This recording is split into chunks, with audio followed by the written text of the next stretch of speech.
Did you miss me? I certainly missed you guys. I hate leaving you, but we are back, hopefully with a bang. Welcome back, everybody, on this magical Monday for another jam-packed daily market update. Remember, if you are new around here, do check out that subscribe button because we drop one of these every single day around 1 p.m. UK time to help you guys stay up to date with the latest and greatest things happening in the crypto space, but also the broader markets. That's exactly what we're going to do in this video. We're going to start things off with the broader markets because we had some sort of headwinds on the back end of last week on Trump's, always very interesting Truth Social tweet talking about imposing a 50% tariff on the European Union. Now, the stock market corrected on the back end of the implementation or the proposed implementation of tariffs. And what happened on Liberation Day essentially set in motion the markets to correct on fears of negative repercussions based on tariffs of GDP, earnings, etc., etc.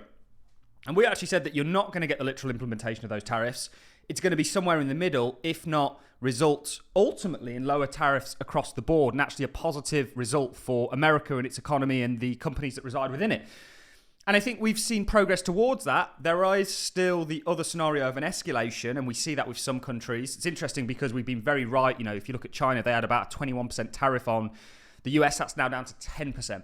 And I think other nations and countries will fall in line because America has all the cards. I say that and people get triggered. But that's the facts. And I think we're in a mess as the human race because we just ignore facts nowadays and we choose to, make things up. And it's not what you know that's the problem. It's what you know that isn't so. And it was Milton Friedman that said that. Anyway, we've seen progress towards, and the stock market's recovered on the back end of this. Certainly the 90-day pause was the start of that. But there was a bit of a kind of pushback in regards to the European Union or Europe.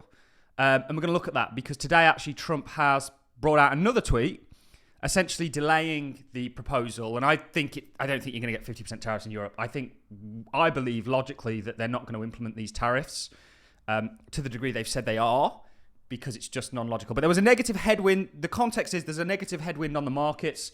We'll look at that through the context of the S&P, which we think is going to fully engulf the pullback. It's very common you start a new presidential term with a pullback in the stock market as policies are implemented with a new regime. And I'm going to be really reiterating what we've said all along, and that is that the United States is about to adopt crypto. Literally. Scott Bessent, the Treasury, is literally saying that, and we're going to bring up a clip of him talking about how stablecoins could create $2 trillion for demand of US Treasuries and Treasury bills. The evolution of money runs on a public distributed ledger, a blockchain. They're not all blockchains. Some are DAGs. We like Cardano, etc. And we're going to be showing you that because this is huge. And meanwhile, sentiment is still really low. No one's really interested in crypto.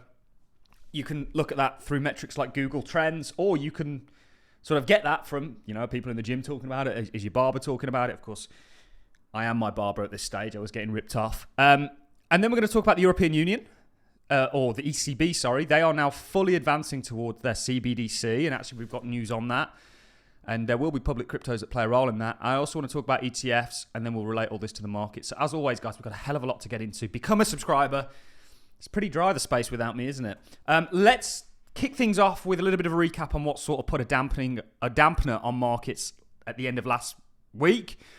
This is from Trump. The European Union, which was formed for the primary purpose of taking advantage of the United States on trade. I'm not sure I 100% agree with that, even though we're more in favour of Trump than we're not. Nobody's perfect. And I'm sure some people disagree with me on that. It goes on to say, has been very difficult to deal with. Their powerful trade barriers, VAT taxes, ridiculous corporation penalties, non-monetary trade barriers, monetary manipulation, unfair and unjustified lawsuits against American companies, and more have led to a trade deficit with the United States of more than $250 million a year. I thought it would have been more than that. Still a whopping figure. A number which is totally unacceptable. Our discussions with them are going nowhere. Therefore, I am recommending a straight 50% tariff on the European Union starting on June the 1st, 2025. There is no tariff if the product is built and manufactured in the United States. Thank you for your attention.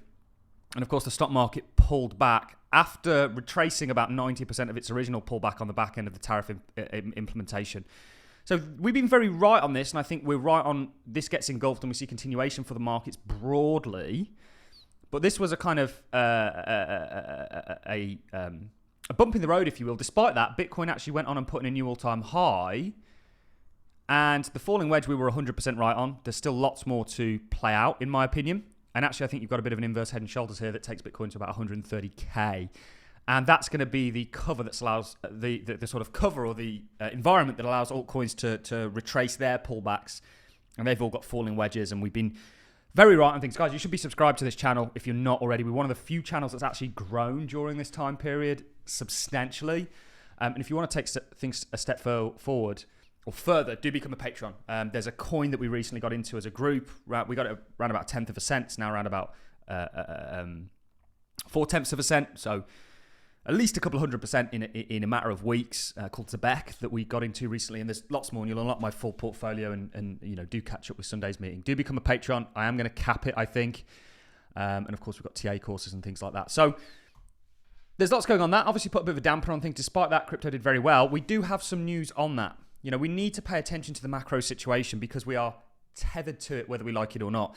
This is from Donald Trump again on Truth Social. I received a call today from Ursula von der Leyen, President of the European Commission, requesting an extension on the June the 1st deadline on the 50% tariffs with respect to the trade of the European Union. I agreed to extend it to the 9th of July.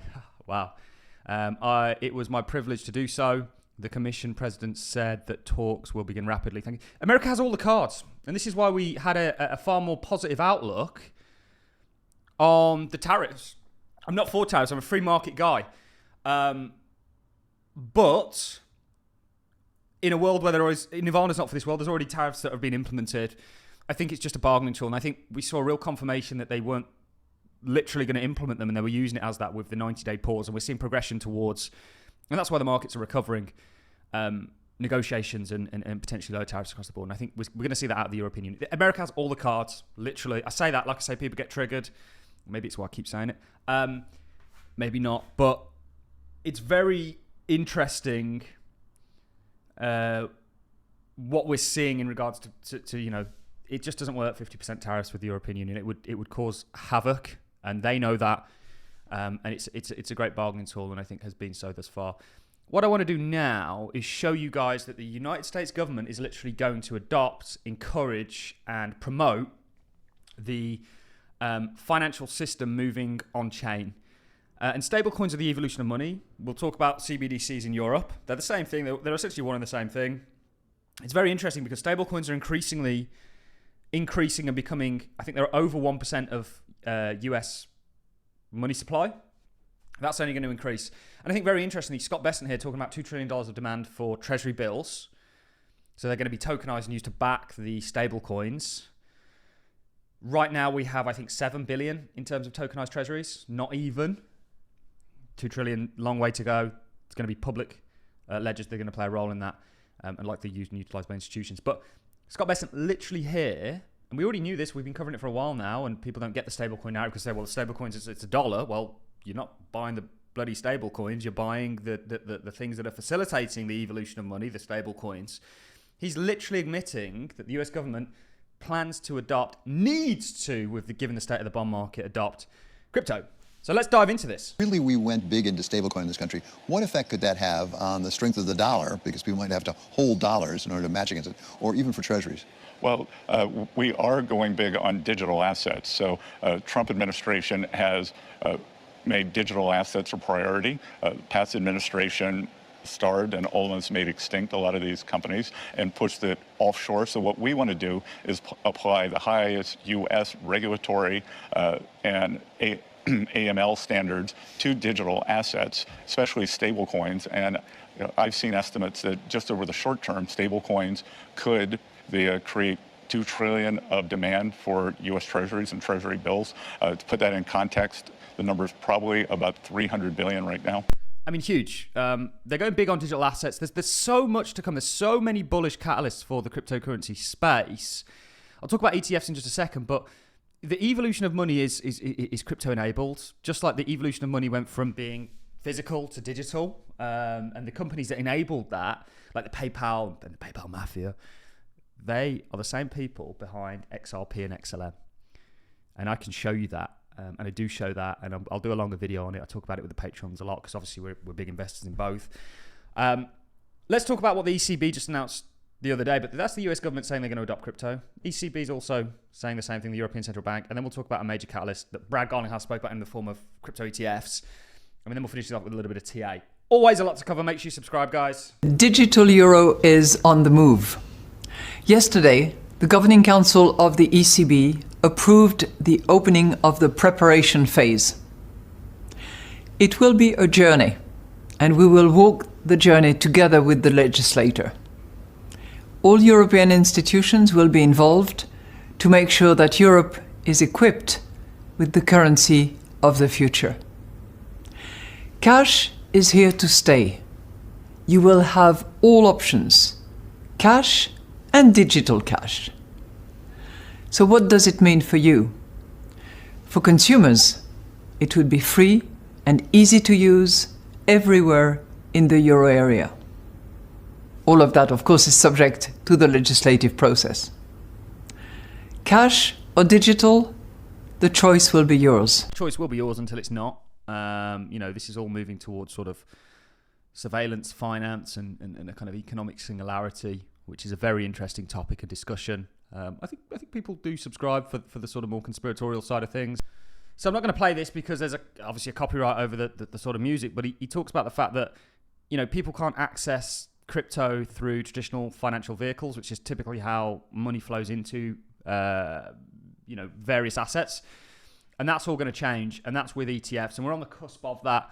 I think, could be why Grayscale's fund's doing so well. This has been a great falling wedge that's played out for us. But generally, this is a really bullish catalyst. I think crypto is just going to see continuation. I think when you look at the altcoin sector, it looks brilliant. If you look at the total two, talking about the altcoin sector, because that really is the altcoin sector, all it did was run into all-time highs. I think this is setting up, better put that target back. I think this is setting up continuation. We've got like reversal structure. We've got falling wedge, which is great reversal structure. And then we've got continuation, taking the total cryptocurrency markup to likely new all-time highs. Or in and around them. It just ran into all-time high resistance and has pulled back. You're going to get continuation for the entire space. We're unbelievably bullish. You guys already know that. Do subscribe, guys. We'll bring you this sort of news every single day. That's it from me, ladies and gentlemen. I'm going to love and leave you. Thanks, everyone, for watching. See you all in the next one.